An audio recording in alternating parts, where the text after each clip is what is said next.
ကောင်းတာပဲမင်းကဘဲကလဲကွဲလို့သူမကမေးတော့ကျွန်တော်ကမင်္ဂလာပါကျွန်တော်နာမည်ကရွေချမ်းပါတောင်ပိုင်းသားပါလို့ပြန်ဖြေလိုက်တယ်တောင်ပိုင်းကလာတာကိုဒါကြောင့်လူတွေကတောင်ပိုင်းကြီးကလူကိုလှပစေတယ်လို့ပြောကြတာတကယ်မှန်တာပဲ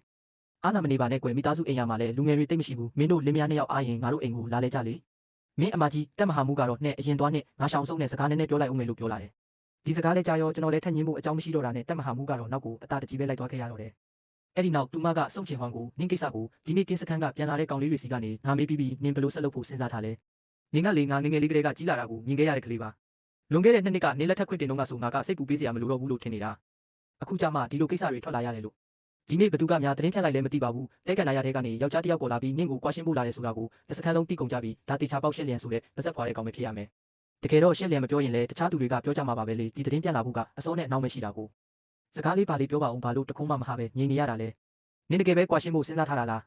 ားအရင်ကယူရီပိုင်ဖောက်ပြန်တဲ့ကိစ္စကလည်းနင်းအတွက်ထိခိုက်မှုတွေရှိခဲ့ပြီးအခုထပ်ပြီးကွာရှင်းတဲ့ကိစ္စသာဖြစ်လာရင်နင်းပေချင်းကိုပြန်ပြောင်းဖို့ကိစ္စရောလုံးဝမလားမနေ့ထန်ကြရင်ငါကွာရှင်းခွင့်စာတင်လိုက်မယ်ဟဲ့နင်းတို့နှစ်ယောက်ကအရင်ဆုံးအဆင်ပြေအောင်မစူးစမ်းကြည့်နိုင်ဘူးလား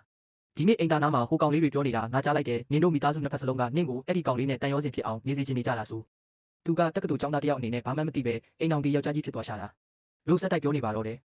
ယ်အဲ့ဒီအချိန်မှာတက်မဟာမှုကတော့နဲ့ကျွန်တော်ရဲ့ဇနီးတယ်လို့ဘာတွေပြောနေကြလဲဆိုတာကျွန်တော်မသိဘူးတကယ်တော့သူမအရင်တုန်းကလက်ထပ်ဖြစ်ခဲ့တာကလည်းအသက်အရွယ်ရလာတာရောယာရုတိုးချိန်နဲ့တိုက်ဆိုင်နေတာရောကြောင့်အဖိုးရဲ့ရဲဘော်ဟောင်းမင်းနဲ့မိသားစုကစီစဉ်ပေးတာကိုလက်ခံလိုက်တာပဲဟိုယူရီပိုင်ဆိုတဲ့ကောင်နဲ့တခါမှမတွေ့ဘူးပဲကြိုတက်ခံလိုက်ရတာလေသူမကအလုပ်တာဝန်တွေများတော့အချိန်ရှိရင်လေ့ကျင့်ရေးစင်မဟုတ်ရင်စစ်စင်ရေးထွက်နေရတာနဲ့ယူရီပိုင်ဖောက်ပြန်ပြီးကလေးကနောက်ထပ်အိမ်အောင်ပြုဖို့မစင်စားထားခဲ့ဘူးအခုရုတ်တရက်ကြီးလက်ထက်စာချုပ်ထဲကတကယ်ယောက်ျားအစ်စ်ကပေါ်လာတော့သူမလည်းနည်းနည်းကြောင်တောင်ဖြစ်သွားတယ်ပြီးတော့ကျွန်တော်ကလည်းယူသားတဲ့ပုံပေါ်တလို့အခြေအနေအားလုံးရှင်းပြပြီးလူကြီးစီစဉ်တဲ့အိမ်အောင်ရေးကိုလက်မခံပဲကွာရှင်းကျင်တယ်လို့ပြက်ပြက်တသားပြောထားတာကိုဒါကြောင့်ကွာရှင်းခွင့်စာအရင်တင်ထားလိုက်မယ်အထက်ကကြလာဖို့အချိန်ရသေးတာပဲလို့သူမကစဉ်းစားထားခဲ့တယ်ကျွန်တော်ကတော့တက်မဟာမှုအိမ်သားကအိမ်ယာတွေမှာနေတဲ့မိသားစုတွေရဲ့ဝိုင်းအောင်ကြည့်ရှုတာကိုခံနေရတယ်တယောက်ပြီးတယောက်အိမ်လေလာကြတာများအမျိုးတွေနဲ့စုံတဲ့နှစ်တကူပွဲကြနေတာပဲတကောင်စရင်လာကောက်နေတယ်လို့ဝိုင်းမေးကြတော့တာမင်းတဲ့ကန်နာရတဲ့ကနေလာတာဆိုတော့ကားစင်မလို့ဖြစ်မဲ့ကန်ကောင်းလို့ဘာမှမဖြစ်တာအဲ့လိုလူသူမနီးတဲ့နေရာမှာအနေတစ်ခုခုကြုံရင်ဘယ်လိုလုပ်မလဲတဲ့ဟုတ်ပါတယ်ကျွန်တော်ကားစင်မသွားတာအမကတေချာမမေးလိုက်လို့ပါကြည့်ရတာနွားလဲမောင်းတဲ့အဖိုးကြီးကကျွန်တော်ကိုလိန်ပြောတာမဟုတ်တော့ဘူးလို့ဖြေလိုက်တော့မှကိုပြဿနာနဲ့ကိုဆိုတာသိလိုက်ရတယ်ဒါနဲ့ကျွန်တော်အခုမှရောက်တာကိုအန်တီတို့ကဘယ်လိုလုပ်တည်နေကြတာလဲလို့မေးလိုက်တော့သူတို့ကဒီလိုလက်တော်ဝါစာလောက်ရှိတဲ့နေရာလေးမှာဗာသတင်းတူတူချက်ချင်းပြန်လာပဲလေတဲ့အဲ့တော့မှအတင်းဖြင်းသတင်းတွေရဲ့စွမ်းအားကိုကျွန်တော်ထပ်ပြီးမျက်မြင်ကိုတွေ့သိလိုက်ရတယ်အင်တာနက်ထက်တောင်ပုံမြန်သေးတယ်မင်းကပေချင်းကတက္ကသိုလ်ကျောင်းသားဆိုဗာမေဂျာနဲ့ကျောင်းပြီးတာလဲလို့မေးတော့ကျွန်တော်ကစေးပညာနဲ့ကျောင်းပြီးတာလို့ဖြေလိုက်တယ်စေးပညာဆိုရင်တော့ဘယ်သွားအလုပ်မရှာဘူးပေါ့ပြီးတော့တက္ကသိုလ်ကျောင်းဆင်းမဲ့ဟာစုံချင်ဟွန်ကလည်းတက်မှုဆိုတော့မင်းကိုဒီတက်ထဲမှာအလုပ်ရဖို့အထက်ကိုတင်ပြပေးလို့ရမှာပဲတကယ်အရေးချင်းရှိတဲ့သူပဲဟာဟုတ်တယ်စေးပညာတင်ထားတာကောင်းတယ်နောက်ပိုင်းလင်းများနှစ်ယောက်ရှိရေးကတာယာဖြောင်းဖြူးနေမှာပဲလို့ဝိုင်းပြောကြတယ်ကျွန်တော်ကချက်ချင်းပဲကျွန်တော်ကကွာရှင်းဖို့လာတာပါလို့ဖြတ်ပြောလိုက်တယ်တကယ်ကွာရှင်းပါလားတကယ်ကြီးခီးဝေးကြီးကနေကွာရှင်းဖို့လာတာပေါ့လေကောင်းလေးမင်းတေချာစဉ်းစားပြီးပြီလားလို့မေးတော့မတေချာပဲနဲ့ကျွန်တော်ကဒီကိုဘာလာလုပ်မှလဲလို့ပြန်ဖြေလိုက်တယ်ဒီစနီးတယ်လေးကချောလဲချောတယ်လို့ဂရုလဲစိုက်တတ်တယ်ဆိုပေမဲ့ကျွန်တော်ကဒီမှာဆက်နေရမယ်လို့မှမဆိုလိုတာအိုးမင်းကငယ်ပါသေးတယ်ဒါကဖူးစာပါလာလို့နေမှာပေါ့မင်းတို့နှစ်ယောက်အတူတူနေကြည့်လိုက်ပါအရှုံးမှမရှိတာမင်းဒီမှာဘယ်လောက်ကြာကြာနေမှာလဲဆိုတော့တစ်လလောက်ဆိုလုံလောက်ပါပြီလို့ဖြေလိုက်တယ်အန်တီပြောတာမဟုတ်ဘူးနော်စုတ်တက်မှုရဲ့အခြေအနေကတကယ်ကောင်းတာရွာဆယ်ရွာပက်ချတဲ့မှာတော့ဒီလောက်တော်တဲ့ကောင်မလေးရှာလို့မရဘူးသူကအသက်ဘယ်လောက်ရှိသေးလို့တက်မှုရာထူးကိုရောက်နေပြီလေဒါတွေကသူ့အုံနောက်နဲ့စူးစမ်းမှုတွေကြီးပဲရှင်းစကားရှိတယ်မလားရေးဆက်ရှိရင်မိုင်းထောင်ချီဝေးလဲစုံရတယ်ဒါကမင်းတို့နှစ်ယောက်ရဲ့ပူစာဖြစ်ချင်းဖြစ်နေမှာဒီလိုလူကြီးတွေကဒီလိုစကားမျိုးပြောရတာသဘောကျကြတယ်ဆိုတော့ကျွန်တော်လည်းဘာပြန်ပြောရမှန်းမသိပဲအနေခက်ခက်နဲ့ပြုံးနေလိုက်ရတယ်အဲ့ဒီအချိန်မှာစုတ်တက်မှုလာပြီးဆိုတဲ့အတန်ကြားလိုက်ရတယ်ဒီစနီးတယ်လေးရောက်လာဖို့ကိုကျွန်တော်ဘဝမှာဒီလောက်တောင်မျှော်လင့်ခဲ့ဘူးတာဒါပထမဆုံးပဲဒီအန်တီတွေရဲ့စကားတွေကြားမှာကျွန်တော်တကယ်လက်နေပြီလေအမကြီးနဲ့အန်တီတို့ကျမသူ့ကိုလာခေါ်တာပါညလည်းမိုးချုပ်နေပြီဆိုတော့လူသူမကပြောတယ်ဟုတ်သားပဲညနေသွားရင်အောက်ထက်ကရေချိုးကတ်မှာရေနွေးမရှိတော့ဘူးနောက်ကျနေပြီဆိုတော့ငါလည်းပြန်တော့မယ်အန်တီတို့လည်းစောစောနာကြတော့လို့ကျွန်တော်လည်းအမြန်ထောက်ခံလိုက်တယ်ကောင်းပါပြီလေမိုးလဲချုပ်နေပြီဆိုတော့အန်တီလည်းဆက်မနှောက်ရှက်တော့ဘူးမနှက်ပြန်အန်တီအိမ်ကိုထမင်းလာစားကြတော့အန်တီဟင်းချက်ကောင်းတယ်အားနာစရာကြီးအန်တီရဲ့အားနာစရာဘာရှိလို့လဲအန်တီကသားကိုတကယ်သဘောကျလို့ပါအန်တီကလေးနှစ်ယောက်ကလည်းအပြင်မှာအလုပ်သွားလို့တော့အိမ်ကိုတိတ်မပြန်ဖြစ်ကြဘူးအိမ်ကတိတ်ဆိတ်နေတာပဲအန်တီကလူငယ်တွေနဲ့စကားပြောရတာသဘောကျတယ်မနှက်ပြန်တေချာပေါက်ထမင်းလာစားရမယ်နော်လို့ပြောလာတော့အန်တီကဒီလောက်ထိပြောနေမှတော့မနှက်ပြန်ကျွန်တော်မျက်နှာပြောင်တိုက်ပြီးလာခဲ့ပါမယ်အနောက်ရှက်ဖြစ်တယ်လို့မထင်ရင်ရပါပြီလို့ပြန်ပြောလိုက်တယ်ဒီဘက်ကမိသားစုအိမ်ရအထက်နှိပ်တိုက်တန်းတွေဖြစ်ပြီးအဆောင်လဲဆိုမီတာ900လောက်ဝေးတယ်အဆောင်ရောက်တဲ့အထိအထဲကနေလူကြီးတွေကလေးစုတဲ့အတန်ကလေးငိုတန်အဆရှိတဲ့အတန်ဆုံးကိုကြားနေရတော့မယ်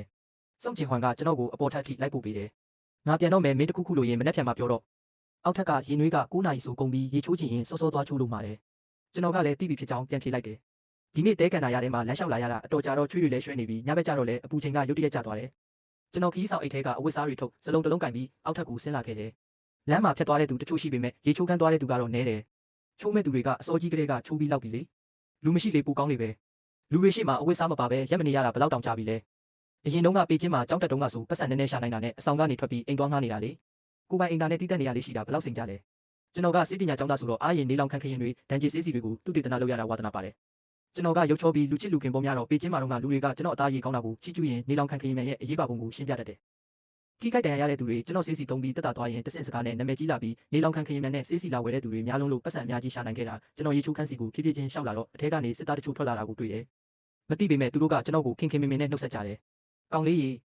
မြင်မြန်လုံးမရမယ်ရေနွေးမရှိတော့ရင်မင်းအေးပတ်သွားလိမ့်မယ်ဟုတ်ကဲ့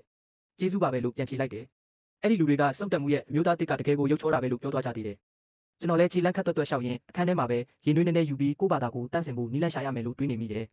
ယ်ရေနွေးခက်ရတာကအလုပ်ရှုပ်ပေမဲ့ရေချိုးစလုံးလည်းမရှိရေနွေးလည်းမရှိရင်မနှက်ထန်ကြမှာဒီစနီးတဲ့လေးကိုပြောပြရမယ်ကျွန်တော်ရေချိုးခန်းထဲရောက်တော့နည်းနည်းနောက်ကျသွားလို့ထင်တဲ့အထဲမှာဘယ်သူမှမရှိတော့ဘူးစိတ်ထဲမှာဝမ်းသာသွားပြီးအမြန်ဆုံးလုံးနဲ့ရေချိုးပြီးတာနဲ့အခန်းစီကိုကမန်းကရန်ပြန်လာခဲ့တယ်ကတင်ပေါ်လဲနေရင်ဘယ်ချိန်အိပ်ပျော်သွားမှန်းတော့မသိလိုက်ဘူးအိုးခွက်ပကံစေးတဲ့အတန်တွေကလေးကိုစူမောက်တန်တွေနဲ့ကလေးငိုတန်တွေရောထွေးနေတဲ့စူညံတန်တွေကြောင့်မနဲ့စောစောစီးစီးကျွန်တော်နိုးလာခဲ့တယ်ဒီနေရာကအတန်လုံးတဲ့နေရာမှမဟုတ်တာကတင်ပေါ်ကနေအိမ်မုံစုံမွားနဲ့ထိုင်လိုက်ပြီးခေါင်းရင်းကနာရီကိုကြည့်လိုက်တော့မနက်9နာရီခွဲတောင်ရှိနေပြီဟာစောလာကြီးလားဆိုပြီးဆောင်းကိုခေါင်းမိချုံအပြင်ကစူညံတန်တွေကိုလစ်လူရှုပြီးပြန်အိပ်ပစ်လိုက်တယ်အဲ့ဒီလိုနဲ့နေ့လယ်တနာရီလောက်ရောက်မှအေးအေးဆေးဆေးနိုးလာတော့တယ်တကားဖွင့်လိုက်တော့အပြင်မှာအေးဆက်ဆက်မျက်နှာထားနဲ့ပါဆယ်ထုတ်နဲ့ထုတ်ကင်ပြီးရက်နေတဲ့အမျိုးသမီးတစ်ယောက်ကိုတွေ့လိုက်ရတယ်စုံချင်ခွန်ရဲ့မျက်နှာကသစိမ်းတွေကိုအနာမကက်ရဲအောင်လှုပ်ထားတဲ့အေးဆက်တဲ့ပုံစံမျိုးရှိတယ်ဒါကြောင့်သူ့ကိုတေချာမသိတဲ့သူတွေကသူ့ကိုချင်းကပ်ဖို့ကြောက်ကြတာဒါပေမဲ့တကားဖွင့်လိုက်တာကိုမြင်တော့သူမရဲ့လှပတဲ့မျက်နှာလေးရုတ်တရက်မြင်မြန်းသွားပြီးအကြည့်လွယ်သွားတယ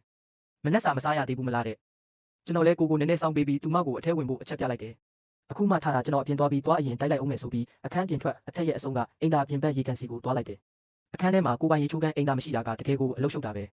အခုလိုအိမ်တိုင်းထမင်းဟင်းချက်ပြုတ်နေကြတဲ့အချိန်ကြီးမှာအိယာထားဝစ်စားနဲ့သွားတိုက်တကိုင်ပြီးစင်ကြံလမ်းပေါ်ထွက်လာတဲ့ကျွန်တော်ကိုလူတိုင်းကဝိုင်းကြည့်နေကြတာပေါ့ကျွန်တော်ရေကန်သားရောက်တဲ့အထိအကြည့်တွေကစူးစိုက်နေလုံးပဲပေချင်းကလာတဲ့သူပိတပါပေးတယ်သူဝစ်ထားတဲ့ညအိတ်ဝစ်ဆောင်ကကြည့်ရတာဈေးမပေါ်ဘူးအသားကလည်းအိတ်ဆက်နေတာပဲစီးထားတဲ့ဖနက်ကလည်းတိုးတွေစီးတာနဲ့မတူဘူးတက်ပြက်နေတာပဲငါပြောတာယုံသူနဲ့စုပ်တက်မှုကွာရှင်းလိုက်တာပဲကောင်းပါတယ်ဒီကောင်လေးကြည့်ရတာပြင်းမဲ့ပုံပဲအခုမွန်းတက်နေပြီကိုအခုမှအိယာထားတယ်စုပ်တက်မှုကတော့သူ့ကိုထမင်းလာပို့ပေးရသေးတယ်ဟုတ်ပါရုပ်လေးကတော့ဖြောင်းပါရဲ့ဒါပေမဲ့မွန်းတက်မှထားထမင်းကိုအစ်စ်လာပို့ပေးတာကိုစောင့်စားနေတဲ့အရင်ရှင်တထေးသားလေးကစုပ်တက်မှုနဲ့ဘယ်နေရာသွားတယ်လို့လဲဘာအရင်ရှင်တထေးသားလဲသူကတကယ်တော့ရွာကလာတဲ့သူပါဟာနင်ကဘလို့တီးလဲဆိုပြီးအတင်းတီးတို့ပြောနေကြတယ်ဒီလူတွေကျွန်တော်အကြောင်းအတင်းပြောနေကြမယ်ဆိုတာသိပေမဲ့ဂရုမစိုက်ပါဘူးဘလို့ပဲဖြစ်ဖြစ်နောက်တစ်လဆိုရင်ဒီကနေထွက်သွားတော့မှလေနောက်ဆိုရင်ပြန်ဆုံဖို့တောင်ခဲရင်ပါတယ်ပြန်လာတဲ့လမ်းမှာနှုတ်ဆက်တဲ့သူတွေကိုလည်းပြုံးပြပြီးနှုတ်ဆက်လိုက်သေးတယ်အခန်းတကားဖွင့်ပြီးဝင်သွားတော့စုံချင်ဟွန်ကအဲခန်းကစပွဲမှာထိုင်ဆောင်နေတာကိုတွေ့လိုက်ရတယ်ထမင်းမှုတွေတောင်မဖွင့်ရသေးဘူးတကယ်ပါပဲလှတဲ့သူတွေကဒီတိုင်းလေးထိုင်နေတာတောင်ကြည်ကောင်းတဲ့မြင်ကွင်းလေးတစ်ခုလိုဖြစ်နေတာခမည်းရင်စားနေလေကျွန်တော်ကိုစောင့်နေစရာမလိုပါဘူးလို့ပြောလိုက်တယ်ကျမစားပြီးဒီနှစ်ခုလုံးကရှင်းစားဖို့လို့သူမကပြန်ဖြေတယ်ထမင်းမှုထဲမှာကပြောင်းမှုပေါင်မှုနဲ့မန်ထိုးတရုတ်ပေါင်မှုပေါင်းတွေသူမကကျွန်တော်ဘာကြိုက်မှမသိလို့အကုန်လုံးကိုနည်းနည်းစီထည့်လာပေးတာတဲ့အမှန်တိုင်းပြောရရင်ဒီအမျိုးသမီးကပထမဆုံးတွေ့တော့ကအမြင်မကြည်တာလေးကလွဲရင်ကျန်တဲ့အပြုမှုတွေအကုန်လုံးကတော်တော်လေးကိုယဉ်ကျေးပြီးကျွန်တော်ကလည်းအရန်ကြည့်ဆိုင်ရှာတယ်ရုတ်တရက်ယူရီပိုင်ဆိုတဲ့ကောင်ကိုတွားတရိရမိတ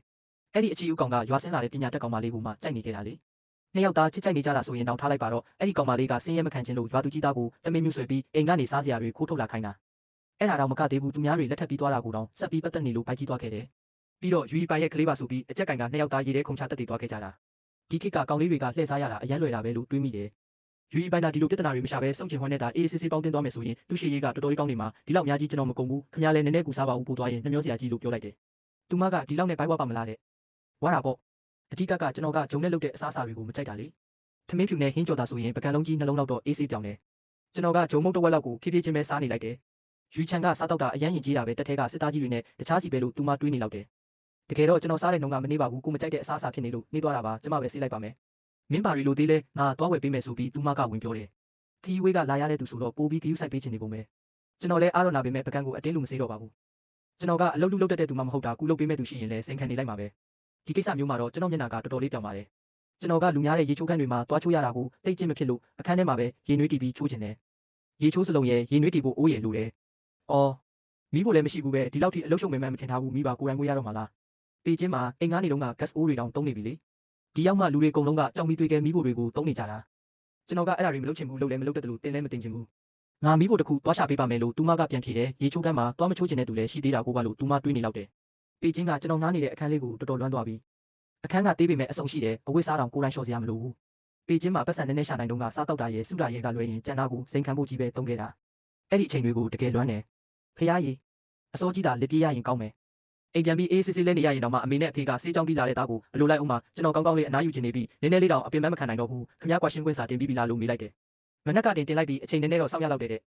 ဲ့ရပါတယ်ကွာရှင်းခွင့်သာကြလာရင်အကုန်လုံးကအဆင်ပြေသွားမှာပါဒီကအခြေအနေကပေးချင်းလောက်လည်းမကောင်းတယ်လို့အိမ်မနေရတယ်လို့လည်းလွတ်လွတ်လပ်လပ်မရှိပေမဲ့ကျွန်တော်သိခံနိုင်ပါတယ်